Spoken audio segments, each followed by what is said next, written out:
Members, good evening. It's 6:30 and welcome to the meeting of the Royal Berkshire Fire Authority.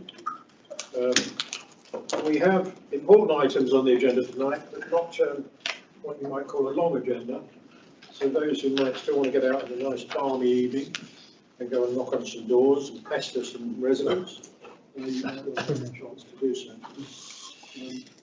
Not taking any bets on when you might finish, but see how quickly we get through it. First up, we'll go into apologies for absence, please. Yes, Chair. We've had apologies from councillors Blundell, Drummond, Satie and Smith. Councillor Mackenzie Boyle has joined us online, as well as Monitoring Officer Graham Britton. Indeed, and we welcome them online, and we do somewhat expect Councillor Shepherd-Bay, Councillor Hall to come through the door sometime soon. So we won't declare them absent at this stage. Do any of us have declarations of interest on items that are on the agenda? And therefore, we note that. And we move to the extraordinary meeting minutes held on the 10th of February. And if you remember, this was to appoint the Chief Fire Officer. Can I have I'm happy to propose from the Chair that the second is the record of the meeting. Can I have a second for any group? Thank you very much. All those in favour, please. Thank you. And then we have the meeting of the Friday on the 23rd of February. And among some other things, I think that's the night we set our budget. Anyway, you've got the minutes, you have the minutes in your pack. Again, I'm happy to so propose that they be accepted. Seconder, thank you very much. All those in favour?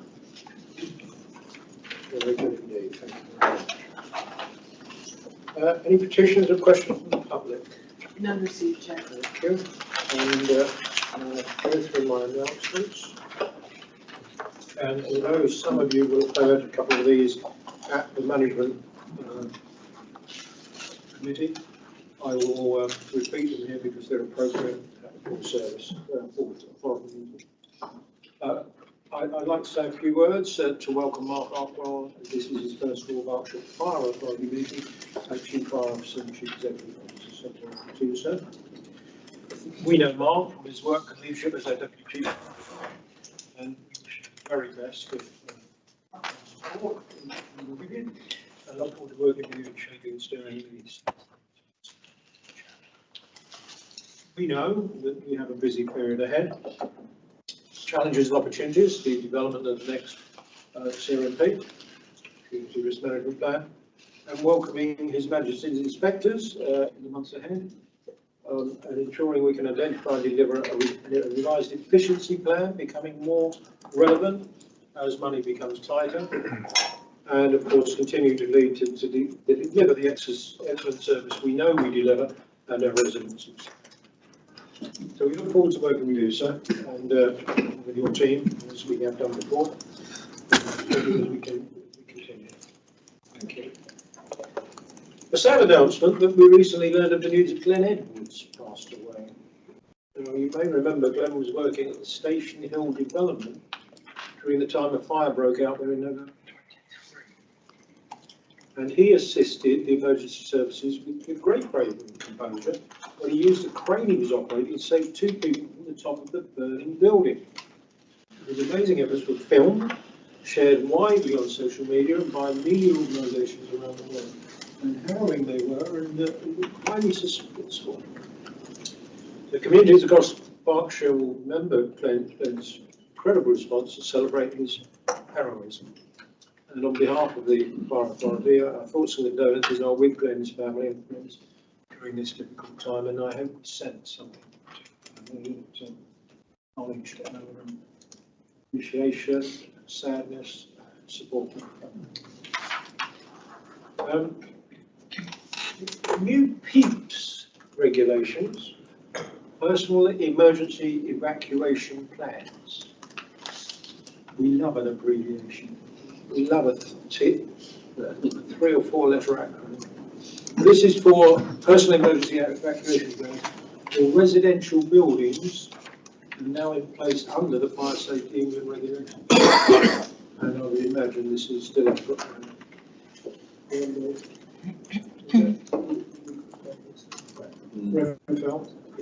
it's coming through that, isn't it? The regulations cover buildings with at least 2 domestic dwellings that are over 18 metres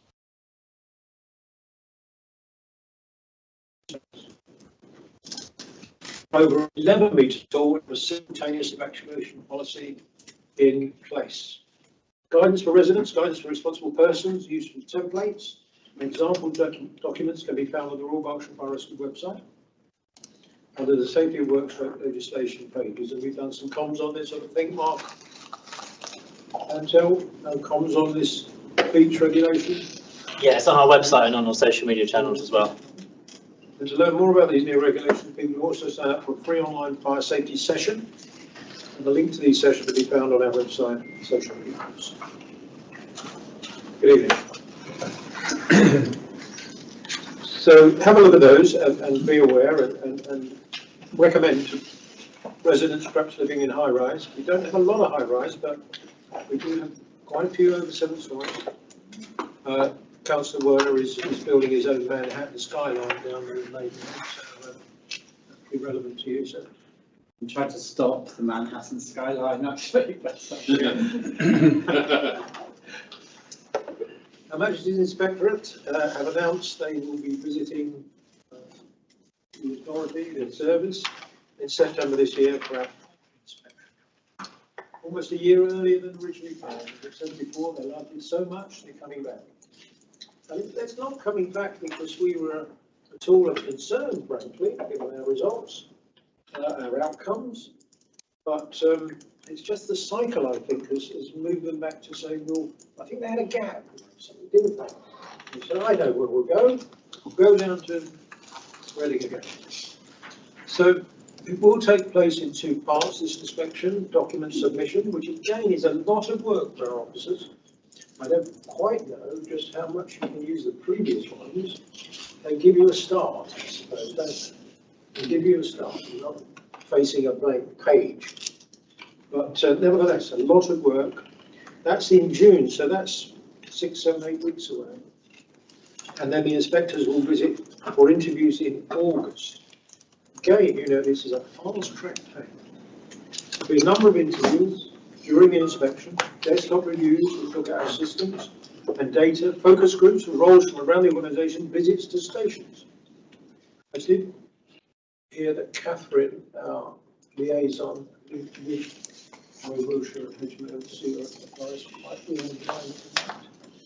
She was due to join us, Yes. Chair, but she ended up with a prior commitment that she couldn't leave. Thank you. I'm missing her and I'm saying something inappropriate.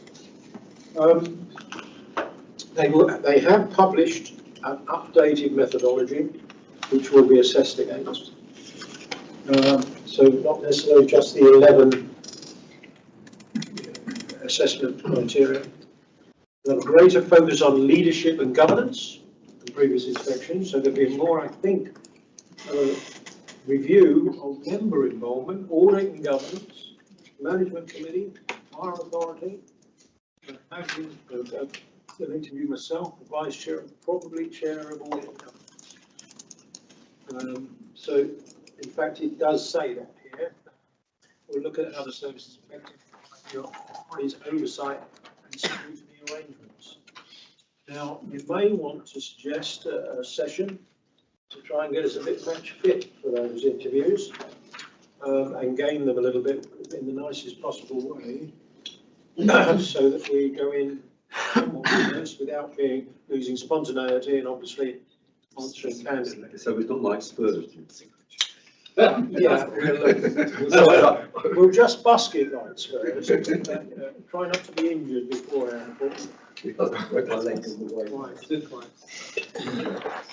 Introduction of new systems. Teams across the service have been working hard to introduce several new systems that are intended to improve ways of working, and the service provided both to start on the phone. So a new payroll system was introduced at the start of April. After our previous provider informed us they can no longer support some of our payroll systems. Now, do not underestimate the stress levels in making sure you can seamlessly go from one payroll system to another, and making sure people get paid. Today. Within today. And you're here, and you're not in a darkened room. Oh, Becky's here. And Not in a dark. and Becky's not in a darkened room, and thank you and well done, because this is stressful. Our HR, finance and ICT teams have been working tirelessly to ensure a smooth transition to the new provider. Is that just payroll system, or is it HR system? Just payroll? For now, yeah, okay. But well done. Did you parallel run the previous month or something?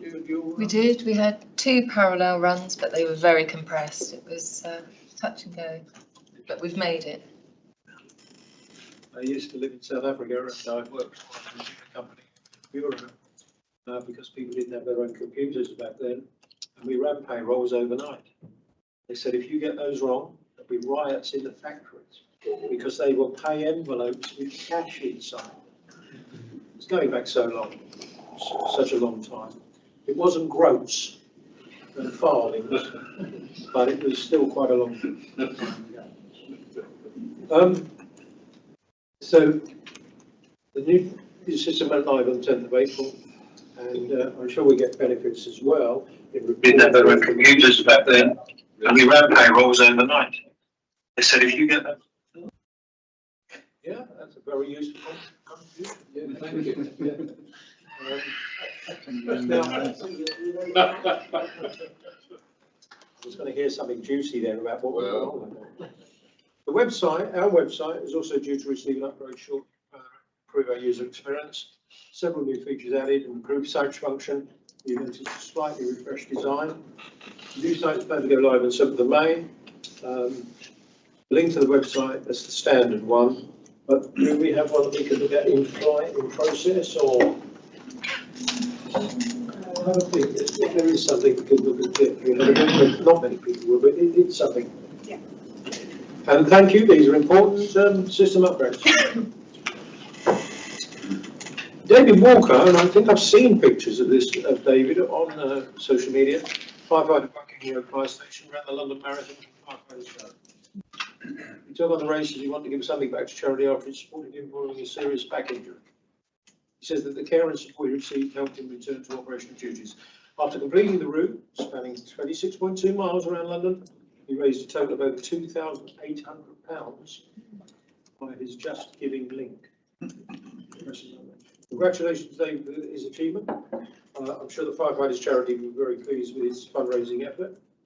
And if you wish to donate, you can find a link on our social media channels, on the fire service social media channels.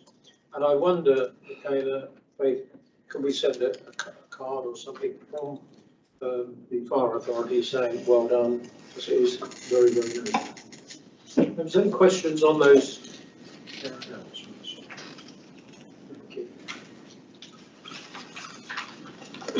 We then have issues arising from the Audit and Governance Committee. No reports have been referred. And then questions from members understanding Audit 30. None received, Chair. Motion. None received, Chair. No recommendations from committees were received. None received, Chair. And then the corporate calendar, pages 1 to 3, but I have to dig in now a little bit. And the landscape one is the one really. The report starts, you'll find it was Manny Pratt, and the recommendation we agree this. And then you've got the landscape version in your back on your screens, and I think we can probably bring it up on screen. And there's holidays around those dates. Again, I think probably a lot of work goes into this to make sure they don't clash with 6 unitary authorities. Members, I would like to think that we are able to agree this. Do you propose, Councillor Bennett? Yep. Yeah, second.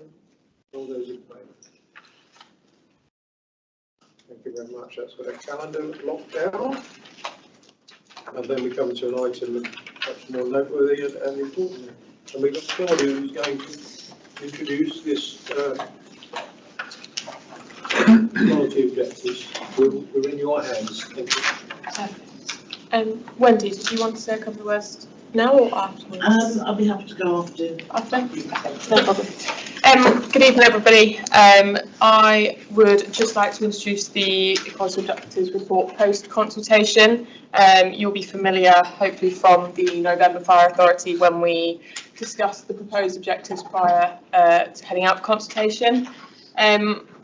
So now we're presenting the revised objectives for the 2026 to 2030 period, following the conclusion of that 10-week consultation.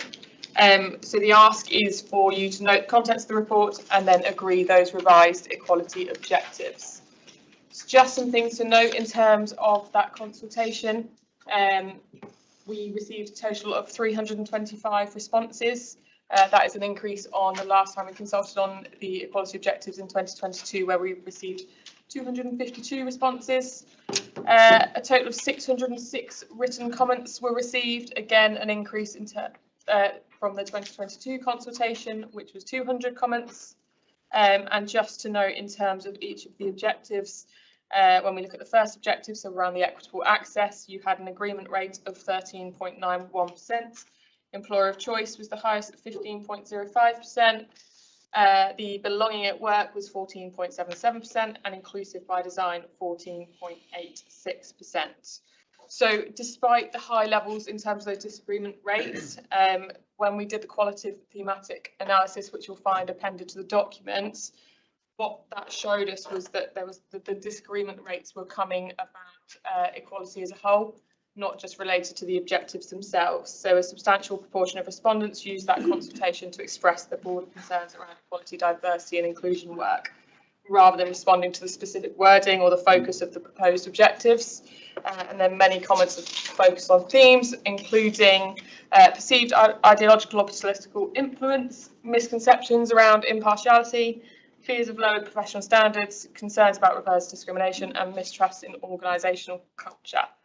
As I said, these didn't reference the objectives themselves, which was the purpose of that consultation, and they also didn't propose any alternative approaches, so indicating that that disagreement was driven by pre-existing attitudes rather than the objectives that we were proposing themselves.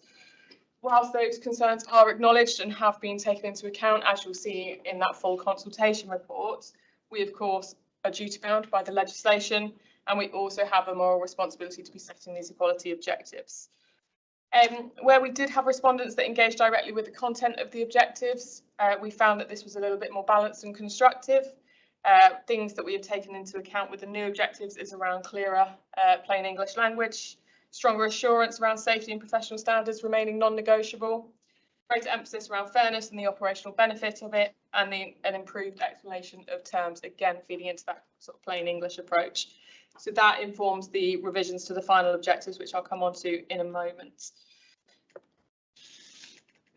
So the final proposed objectives, largely unchanged in terms of the sentiment and what they're focusing on, but like I said, that language has been sort of clarified and made clearer.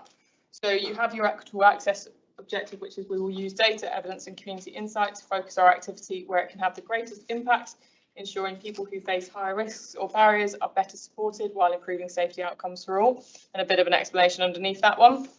Employer of choice, which is we will create a fair, supportive and high performing workplace where people want to join, stay and develop, and it reflects the breadth of experience, talent and perspectives within Berkshire. And belonging at work, we will build a respectful and psychologically safe culture where everyone feels they belong and can contribute to their full potential. And then the final objective, inclusive by design, we will design our services, information and environment so that they are accessible, clear and easy for everyone to use. Just a note on that one in terms of the explanation that's part of it that sits underneath, we reference premises, but that will just be updated if finalised to assets, just so that we make sure we're covering all sites there. Once these objectives are approved, we will develop an action plan that's going to sit under those objectives, outlining how we will deliver that through the next 4 years and taking that long-term approach to it. That action plan will be subject to approval by the senior leadership team. Progress against the plan will be monitored by the senior leadership team, and quarterly progress reports submitted to Strategic Performance Board and reported to the Audit and Governance Committee as and when required. The only other thing I just want to note before I come back to you guys is that the consultation experienced a significant non-disclosure across the equality monitoring questions. I know this was something that was brought up at the last fire authority, so that has constrained the capacity to assess the breadth of the diversity of the responses, but a bit of reassurance that we have done a lot of work in that space to try and make sure we were reflective of the community with those responses, including through the communications methods, so social media, websites posting in particular community groups. Where capacity allowed, we were able to do a couple of face-to-face consultations with some underrepresented groups where there's that being underrepresentation in terms of the consultation responses before. So just to kind of let you know that that definitely has been done and has been considered throughout that, but it's difficult to judge based on the low disclosure rates there. I will sort of open up if anyone's got any questions, or if Wendy, you wanted to come in at that point. Thank you. Just ask if Yeah, I just wanted to thank you for your work on that survey. It's a vital tool for us to gather feedback on the proposed quality objectives and to understand how they might be perceived by the communities. With the 325 responses, this represented just 0.03% of the population. And I know that 2020 was considered a good response, but it is still quite low. There's a case for considering how we could secure broader, more representative feedback. While significant effort was made and was acknowledged in the report to engage diverse communities, including outreach in multiple languages, there's an opportunity somewhere to build on this further, and perhaps the next cycle could explore the encouraging cultures to increase participation and encourage more detailed, constructive responses. Our proposed aims are strong: improving service delivery to help keep our communities safe, fostering inclusive workforce culture, and ensuring accessibility for all. But now I think the focus should be looking at, can we strengthen the engagement so that our feedback more accurately reflects the voices of our community. And that's not meant to be critical, it's just meant to be helpful in terms of how we might see things moving forward. I hope that the Fire Authority is able to approve these objectives. Personally, I thank you very much for I do need to comment because it would be actually on the disagreement rate. Being pretty disappointing. I mean, there's a lot to unpick in there. But I understand that this is new, this disagreement rate. There's a lot of agreement. And really swung round actually, which is disappointing. There will be some of those 325 which are our own staff. And that may need to be looked at in a constructive way. I think monitoring through ANG will be so important because a good employer these days evidences and walks these values. And we won't shrink from doing that. So your recommendations, the executive summary, the outcomes, the objectives, the final objectives. Who would, well, I say who would argue with them? They are so appropriate. Yep. And it's almost, I'm scratching my head that this disagreement rate suggests people are not on side. Something going on that we need to unpick a little bit further. It's puzzling. But members, this is the right thing to do for our service and our staff. Councillor Jeffrey. If I may, I very much agree with what Councillor Griffin and yourself have said. I think there's some statements in here. I suppose there's always the danger of not having the apple pie statements, but what does this mean? We would strengthen our understanding of the diverse communities we serve, and that is just such an appropriate target, because here in Royal Berkshire we have got diverse communities, and we do need to understand the things that make different people and groups of people, as it were, tick. The final proposed equality objectives, they've each of them got to be a very full tick indeed.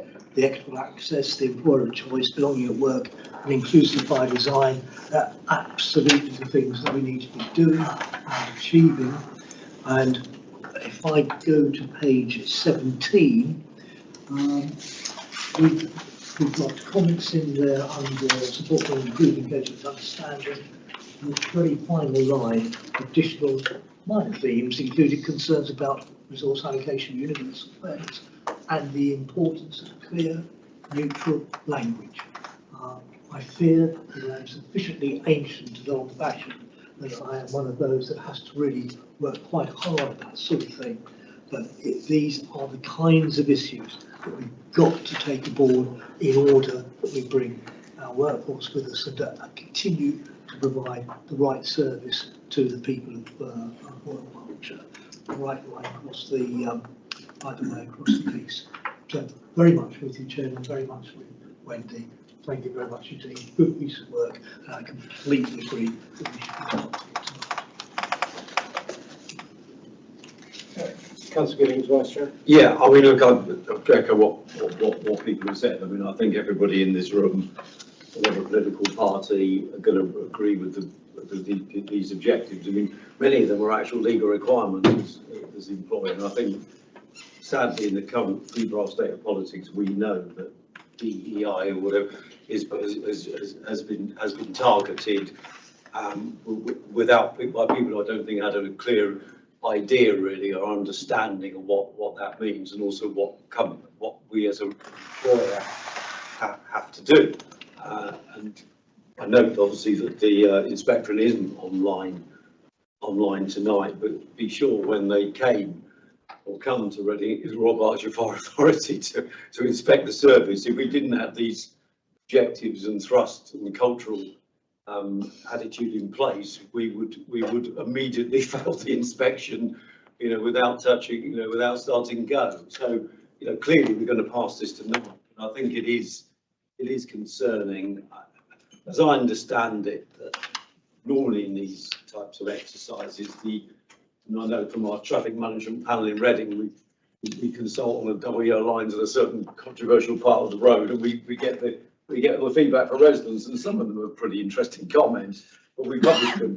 As I understand it, some of the comments really couldn't bear any scrutiny at all.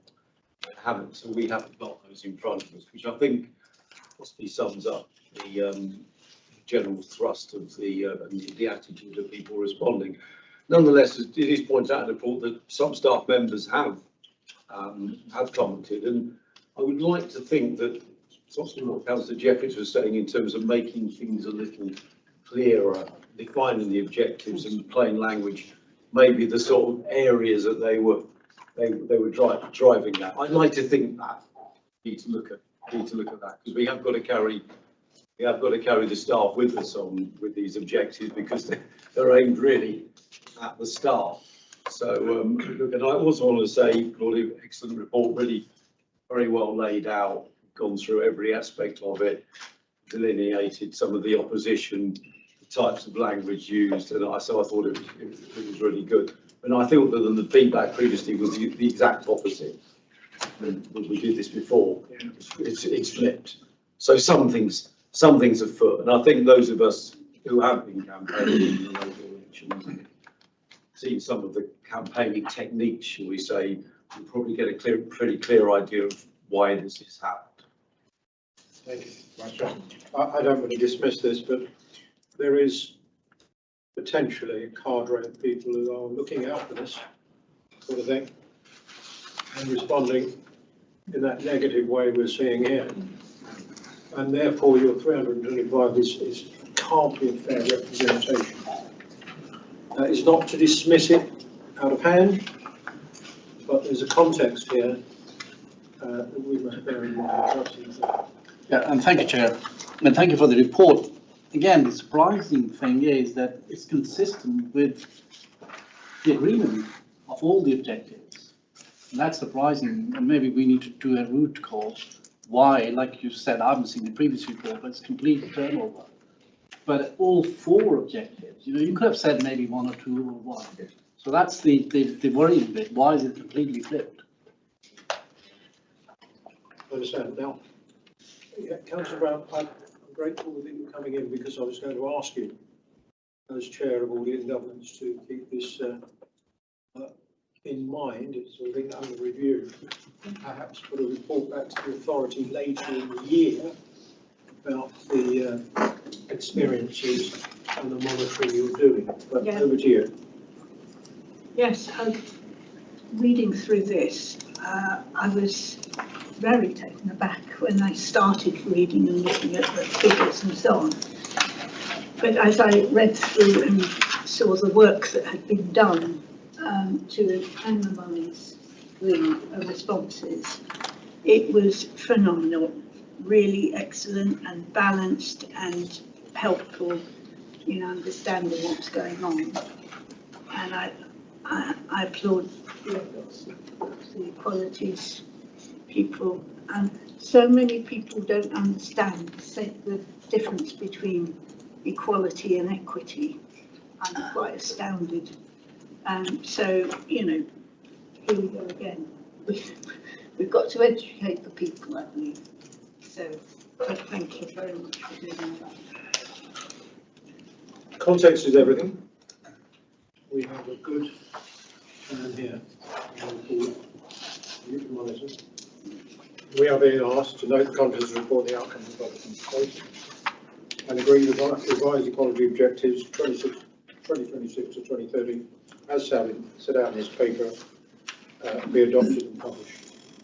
Graham is watching me online, and therefore I'm going to propose that we note 2.1 and that we agree 2.2. The second and Wendy, perhaps? Yeah, you went and you do it. Thank you very much. All those in favour, please. Thank you very much. Thank you very much. Mr. Brooks, we're now, I think, in your hands for a update presentation on the sustainability programme.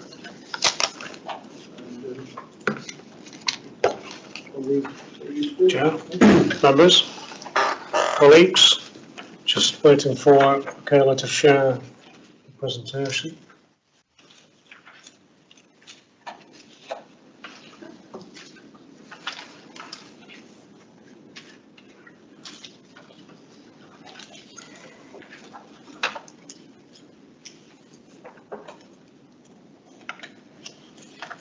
Thanks, Michaela.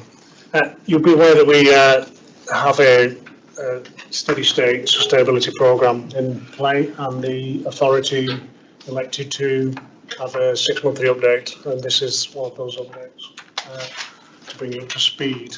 Next slide, please. Just a reminder that the commitment to, no, back one, please. The commitment we have made to sustainability. And it's a key component of our vision to help us achieve our purpose as a service. In summary, it is there, and yeah, that's a regular drumbeat by RB4S. Next slide, please. There is a steady state capital programme as well, so we are investing in the estate.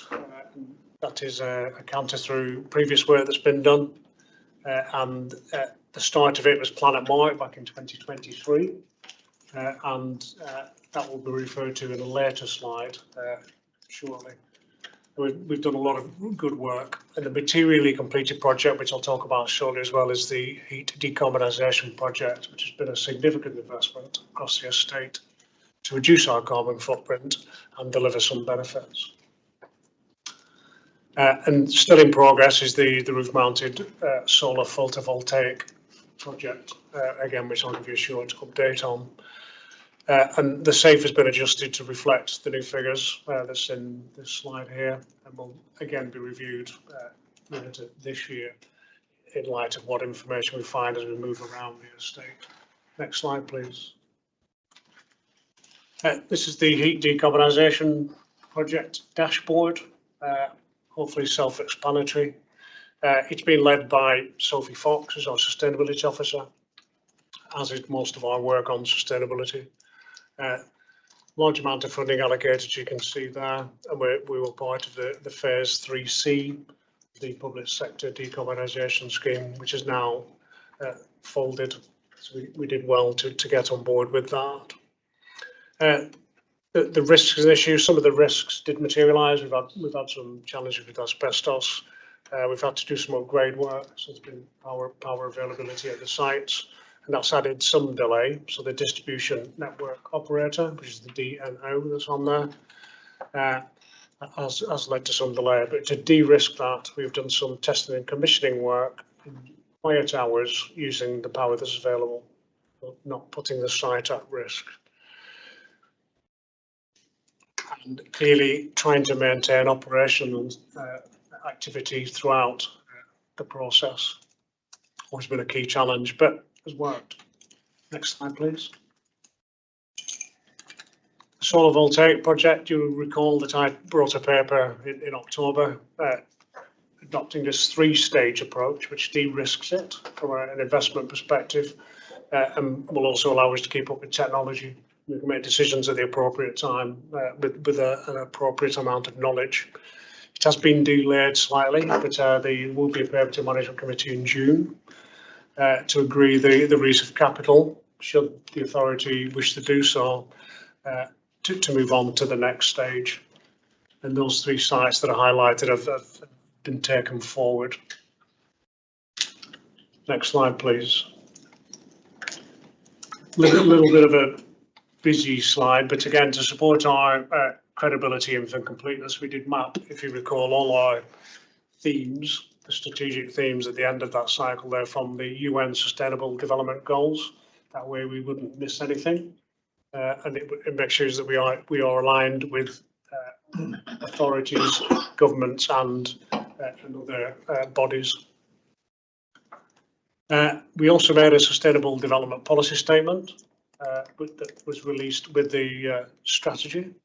It has been refreshed in light of having the new Chief Fire Officer, and after this meeting formally concludes, the Chair and Chief Fire Officer will re-sign that so we can reissue it. Next slide, please. There is a sustainability roadmap. It is there's a lot on it, and it has been shared with senior colleagues in SLT, and we have picking out the low-hanging fruit and trying not to commit too many resources to activities, and cover off as much as we can in a steady and measured way, using in-house resources wherever possible. We've made some good progress on education and training. I'll talk a little bit about that shortly. Governance reporting, which is now embedded throughout our business as usual. Sustainability is in all our reports. You'll see it is being talked about more. The sustainable procurement, again, that is now built in. So all our procurement has the respective elements of sustainability we'd expect to see, particularly on the social value front, which is also now a legal requirement under the Procurement Act. And carbon and emissions reporting, some progress, and I'll talk a little bit about that shortly on some analysis that I've done recently. Okay, next slide, please. We have decided to adopt carbon literacy as a training aspect of our sustainability strategy, and we've run 4 sessions on that now. So, and a lighter touch package is being produced for SLT consumption to take up less of the senior colleagues' time, and it will also be put onto our staff development system in due course. So that's a real positive, and I think that's a good step forward. And once we get sufficient people completed in their training, we'll then be able to have another logo should we use it in certain settings. Okay, next slide, please.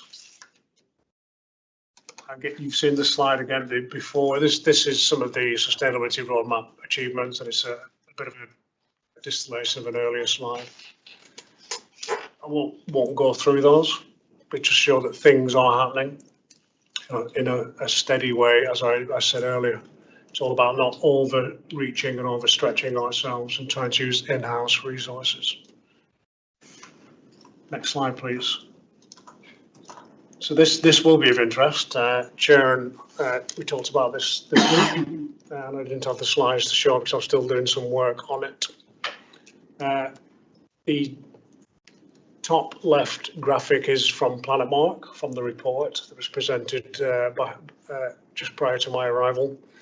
And there were 3 different pathways we could adopt at that time. So it is a snapshot at that time. It's not particularly accurate now. If we were to do the same analysis, we'd come up with a different set of pathways to get there.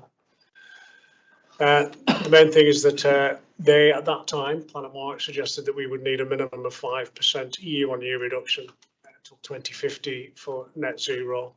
That was at 73 tonnes per year CO2 emissions. And it was also noted that the state contributes 65% of the authority's carbon. That's going to change, of course, as we're doing decarbonisation, so that will switch, and we may end up with a 50-50 split eventually with other aspects of our business. Estimated progress since 2024, with a nice red asterisk on there as my caveat, that this is quite rule of thumb. I've done it mathematically using some engineering assumptions, so it has yet to be validated, but based on that information I've managed to gather so far, it appears that we are beating the original suggestion by Planet Mark, but in 1 year. We are taking 2 years to do that, it would seem. And we are reducing our energy usage in a similar fashion, and also saving several trees in the process. The total savings projected are in the order of £40,000, again to be validated, but that's what the energy bills are telling us now. We hope to build on that. During the next period, we intend to employ a bit of professional energy management expertise, probably leveraging our supplier network, so keeping costs down to minimum, preferably zero, to come up with some validated information. Again, future performance will inevitably be affected by the conflict in the Middle East. It is putting a lot of pressure on energy costs, but we will always try and obtain competitive rates using our collective buying power through the frameworks that we operate in. Next slide, please. This is a fairly generic slide again about future goals and aspirations. So I talked about carbon literacy at the top there, and that's going well. Data reporting is getting better. Part of the last slide I just showed you. And again, collating data, a good part of the last slide. And the safe refurbishment programme is that it's having the balance of sustainable development to meet our policy statement and making sure that it is best value and not slavishly applied. That will always be the case. And capturing our social value activities more widely, not just what is done in terms of our contract work, because that becomes a contract requirement. As part of the actual procurement process. So that's something we'll be looking at pulling out from across our business. Next slide, please. Thank you. Happy to take any questions. Amendments. We're making progress, good progress. So I wonder if you could express the reduction in carbon usage as a percentage from the benchmark from 3, 4, 5 years ago.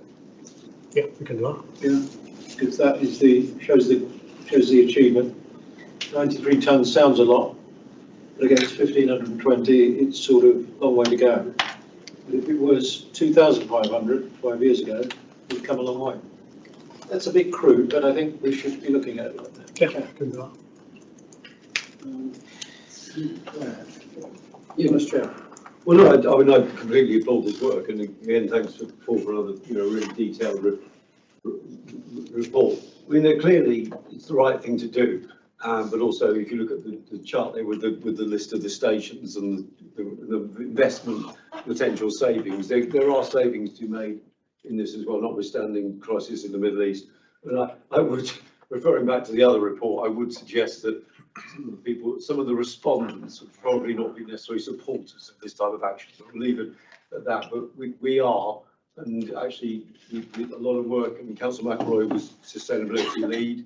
When we, I suppose we say the authority took a different direction, and we really enhanced this work, so thanks very much. But on carbon literacy training, I do recall that certainly at Reading, councillors have had sessions on this. I have to say, when it came to Reading, it was quite unwieldy, involving a lot of meetings, and people with busy diaries. It was very difficult to get people certified. But I humbly suggest that it might be possible for certain members who hold responsibility in these areas maybe to have some of that training, because I think it is available for members, and I think that might be useful to keep everybody on side with this and give them a greater understanding of what we're talking about, because it is pretty complex. Councillor Brown. Just may we be sent a copy of the slides, please? Oh, yes, I think that's perfectly reasonable. Chairman. Michaela, it is. Any percentage that I took. Yeah, we'll add that onto the slide, and yes, because we're on version 3 already. Michaela loves all these versions, so we'll have version 4. How often do you think you should report this to the authority? You requested 6 monthly. So. For the attention of the fire authority meeting, there is somebody at the main entrance. Could you let them in, please? Thank you, bye.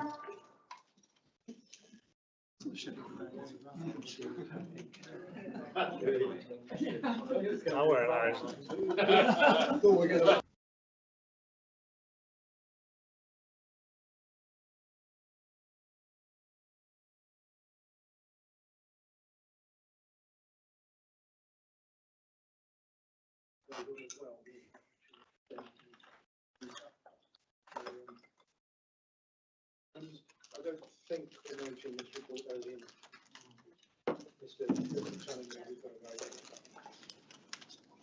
Lead member and champion annual reports.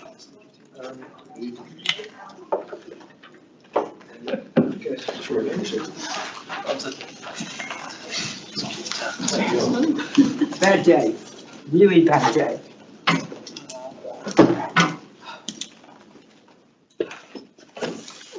Sustainability, actually. Yeah. Yeah, I think it's sustainability, but today was not my day for anything. We will have. That's good for you. We've got several reports here. I don't necessarily intend for us to move through them, but I'll start off with finance really. And clearly I'm not going to go back over, we've got the fire at the fire, we set a budget. But the thing to take, the takeaway is that we still remain amongst the lowest 25% through second fire crisis. And yet we see financial pressures building. Connor, good financial management, has reserves that are very able to come to our rescue, if you like, for unavoidable pressures. But once you've spent them on those unavoidable pressures, you're struggling to replenish them. The capital programme now is more modest than it has been in the past, and the grants from government are now choked off. So our financial landscape is not getting better, and we must make representation to government to make sure that we get relief and support. But we must also, in the efficiency plan, we must look at transformation. I say this all the time in terms of how we run systems.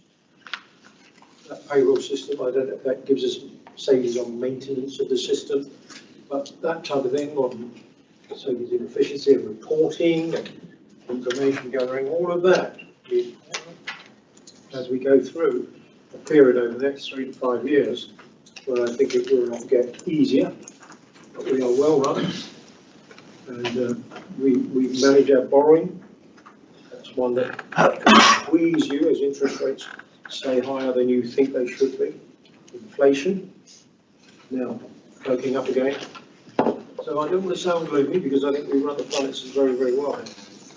But we must be vigilant and look at our budget in year and the pressures, and I'm just starting to set up meetings with Connor to do that monitoring of the budget through the year.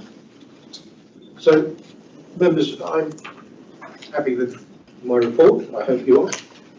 And I'll take on block the noting later. But Councillor Werner on collaboration, sir? Yeah, thank you very much. Just as with the budget, collaboration is one of those things we're really good at Berkshire Fire Authority. I'm sure you've all read the report, but I thought it would be good to bring out one aspect, particularly the multi-agency exercises we do with our partners. That's for other fire authorities, police, ambulances, and the exercises we do with local authorities. I mean, it's absolutely essential for the safety of all our communities. Next week, for instance, we have the latest in a number of very topical joint exercises.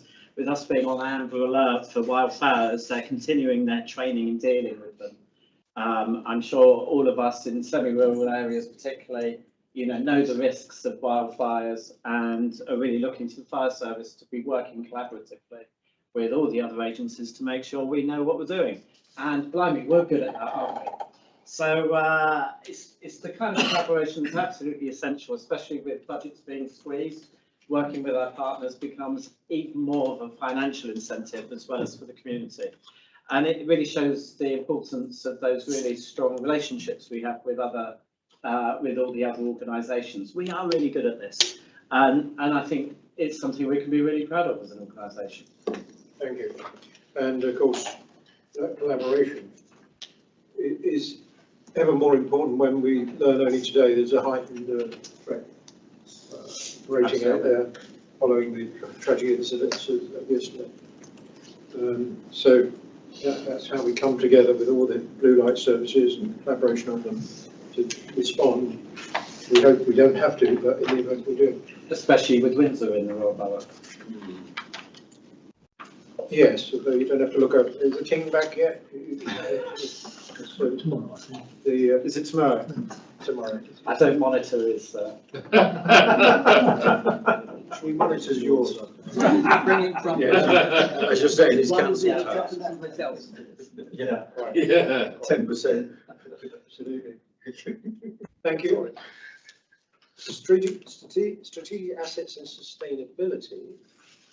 Councillor Shepherd-Bay, I know you've just arrived. You've had a very good presentation from Paul Brooks that you all know about.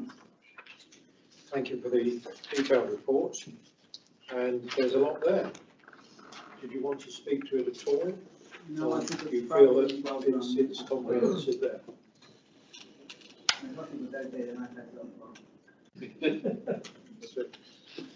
Quality, diversity, inclusion and cultural development, Wendy, we touched on this tonight as well, but thank you for the report. Did you want to? Yeah, just to sort of sum up really, say that we continue to make steady progress in meeting our responsibilities. Our focus remains on increasing workforce diversity, strengthening leadership, improving how we connect with our communities and building a culture where everyone feels valued. We've talked quite a lot about this evening. Over the past year, we've seen encouraging steps forward, recruitment and positive action programmes are helping to widen representation. The initiatives around internships, disability employment schemes are creating opportunities, and we've been working on developing our new equality objectives. Our teams continue to do great work out in the community, building relationships, sharing safety advice, learning more about the people we serve, and internally training staff networks and awareness work it's helping to create a more inclusive environment. So I'd like to say actually really well done to Laura and the work that, Claudia and the work that she's doing. And yeah, thank you very much. Thank you. I jumped over CRMP, I'm sorry, Vice Chair. It's clearly the most important area. Well, it is kind of crucial. Not according to the other champions. It have to be, no, it's a serious point. Obviously, the work is vital, and say thanks very much to all the team involved in obviously helping put together this very detailed report. I mean, I think really I'm going to basically read out the last paragraph of this to sum up where we are. But during the reporting period, Royal Berkshire Fire Rescue Services continue to make strong, sustained progress across the remaining CRMP priorities, and I think that is very true indeed. The work undertaken has further strengthened prevention, protection and response arrangements while enhancing the service's understanding of both current and emerging risks. Importantly, much of this ongoing development now directly informs the shaping of the next CRMP, and we have had reports already on this and how that's forming, and clearly with the emerging risks in terms of climate and flooding and wildfires and more calls actually by services, we do need to, our New Zealand people need to reflect that. We live in a very fast changing world, as we reflected. So with this work, there's work ongoing to complete this CRMP. Then the work is very important towards the next, and I'm confident we're going to be able to arrive at a good solution. I mean, as it says here, this ensures the service is not only delivering against current commitments, but is continually building a stronger, future-focused, evidence-based support planning, consultation, and decision-making. So that sums it up well. But the work's done, and again, thanks very much to the team for their support and everybody involved. Thank you, Vice Chair. Councillor Jeffrey on the Community Safety Champions, is that? If I may say a few words indeed. Fire safety is literally knowing what to do and what not to do to prevent fire and accidents, and then also to minimise the effects when there is an incident that occurs. If you look down towards the day-to-day prevention in NHS pilot, a key component of the work that we do is the safe and well visits across the entire community, and that's been last year approaching 6,000 individual safe and well visits. And the emphasis is to make sure that we are better targeting, or perhaps I should say best targeting, where those visits go, and making sure that we're actually getting at the hard to get at parts of the community. Then we are actually achieving something of great value indeed. Thank you, Councillor Jeffrey. And finally, Councillor Shepherd-Bray, I know you're just settling down, but the other one is Armed Forces Honorary Member Champion report. And again, do you want to say anything, or you're happy that we absorb the report?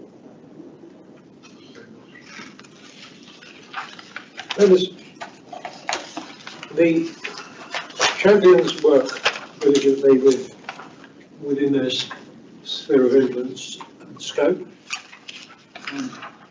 I personally think we should just put a team together to ask them how well it's worked for them in the past year, and just sort of review and tune how that work happens. It's highly effective, but we've not done that for a few years. I think we've picking up and doing.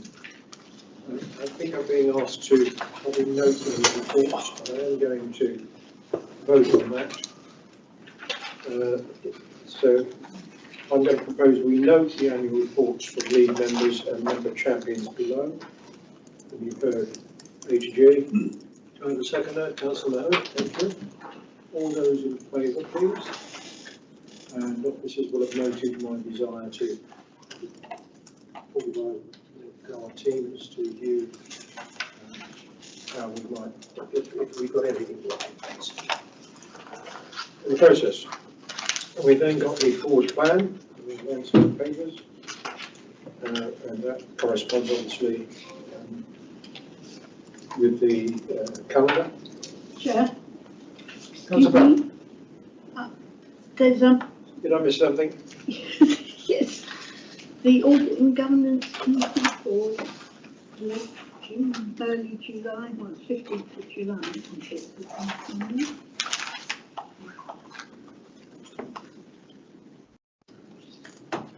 Yes, it is. Have I got the wrong? Oh, it's not on the board plan. No, it's not on. This is the last meeting of the year, so. Yeah. So in June it would be for the next year. So that's why it's, yeah. Okay. Oh, so it's missed off, No, sorry, it's it's missed off, it's missed off. Is that what the AGM? No, We need to elect Ah, a yes, well, committee. perfectly reasonable, absolutely. Well The chair looking after a committee. Well spotted, yeah. Thank you. Eagle eye. The governance going astray, and you keep this on? Well. We'll make sure that's covered. We know the full plan, I know I don't have to vote on that. And we know the minutes of the recent meetings published on our website, not voted on those. And I think I'm ready to close the meeting of the date of the next meeting, the end of June. I got to 7:30 on the dot. Very good. Chair, now that meeting is finished, I'd just like to say, potentially this could be my last meeting here.